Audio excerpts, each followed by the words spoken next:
ጸጋ ምንድነው? በዚህ ቪዲዮ የእግዚአብሔር ጸጋ በህይወታችን ውስጥ የሚሰራባቸውን 4 መንገዶች እናያለን። የአዲስ ኪዳን ጸሐፊዎች እግዚአብሔር በህይወታችን ውስጥ ለኛ በደግነትና በልግስና የሚሰራባቸውን መንገዶች ሁሉ ለመግለጽ ጸጋ የሚለውን ቃል ይጠቀማሉ። መጽሐፍ ቅዱስ ላይ 4 ዋና የጸጋ አይነቶችን እናያለን። አብዛኞቻችን የምናውቀው የመጀመሪያውን የሚያድን ወይም የሚያጸድቅ ጸጋ ሴቪንግ ግሬስ ነው። ይህ የጸጋ አይነት ከኃጢአት ፍርድና ቅጣት መዳንን የሚያመጣ ልዩ የእግዚአብሔር ጸጋ ነው።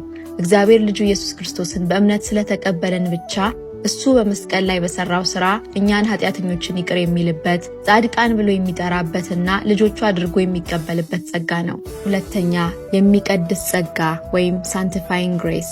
ይህ የጸጋ አይነት አማኞች በቅድስናና ክርስቶስን በመምሰል እንዲያድጉ የሚያስችላቸው ቀጣይነት ያለው የእግዚአብሔር መንፈስ ሥራ ነው። ክርስቲያኖችን ከውስጥ ወደ ውጭ የሚቀይራቸው ኃጢአተኝነትን አሸንፈው በመታዘዝ እንዲኖሩ የሚረዳቸው ኃይል ነው። የሚቀድስ ጸጋ የአንድ ጊዜ ክስተት ብቻ ሳይሆን የዕድሜ ልክ ሂደት ነው። እግዚአብሔር በመንፈሱ አማኞች ባህሪያቸውና ድርጊታቸውን የክርስቶስን መልክ እንዲመስል ያለማቋረጥ ይሰራል። መንፈሳዊ ሕይወትን ለመኖር መነሳሳትንና ኃይልን ይሰጠናል። እንዴት መኖር እንዳለብንም በንቃት ያስተምረናል። እስካሁን እንደተነጋገርነው መዳን ሙሉ በሙሉ ከእግዚአብሔር ሞገስና ደግነት የተገኘ ነው። እኛ በስራችን እና በጽድቃችን ያገኘነው ነገር አይደለም። ነገር ግን እዚህ ጋር እኛም በቅድስና ሂደት ውስጥ 100% ንቁ ሚና አለን። ይህ መዳንን ስለማግኘት ሳይሆን በጸጋ ያገኘነውን ድነት በንቃት ስለመኖርና ተግባራዊ ስለማድረግ ነው። ይህ ማለት ለምሳሌ እግዚአብሔር ዘሩንና ለም መሬትን እንዲሁም ዝናብንና ፀሐይን ያቀርባል። ግን ስቲል ዘሩን መትከል፣ የአትክልት ቦታውን መንከባከብና ፍሬውን መሰብሰብ የኛ ድርሻ ነው።